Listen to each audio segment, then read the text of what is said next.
Hi friends, మీకు video చూపిస్తాను చూడండి. అన్న మీరు మమ్మల్ని అందరినీ తినబట్టారు కదా, మీరు ఎందుకు తింటలేరు? నేను కూడా తింటా బిడ్డ, అప్పుడప్పుడు అప్పుడప్పుడు తింటున్నావు.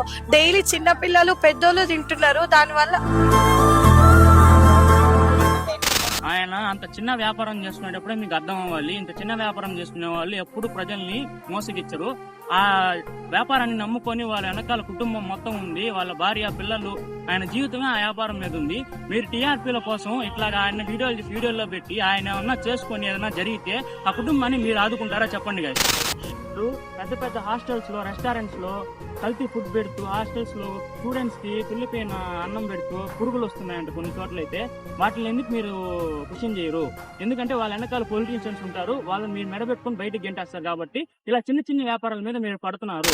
ఇప్పుడు మీరు బర్త్డే పార్టీస్ కి, రెస్టారెంట్స్ కి వెళ్ళి వేలు ఖర్చు పెట్టి అక్కడ తింటా ఉంటారు. అక్కడ మీరు కిచెన్ లో మీరు వెళ్ళి చూస్తున్నారా? వాళ్ళ టైం ఫుడ్ ప్లేగా మీకు పెడుతున్నారు. మీరు ఈయన 10 రూపాయలకి పరిమాణం ఉంటుంటే ఈ 10 రూపాయల కాడ మీకు ఎక్స్పైరీ డేట్లు, కల్తీలు ఇవన్నీ వచ్చేసాయి. రెస్టారెంట్స్ ఎందుకని మీరు ఇప్పుడు ఈ క్వశ్చన్ ని మీరు రేస్ చేయడం లేదు?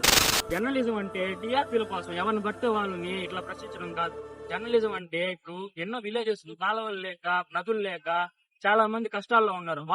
వాళ్ళని క్వశ్చన్స్ అడిగి వాళ్ళ వీడియోని పెట్టండి. ఇలాగా చిన్న చిన్న వ్యాపారాలు చేసుకుని వాళ్ళ బతుకు తెరుని వాళ్ళ గడుపు మీద కొట్టకండి.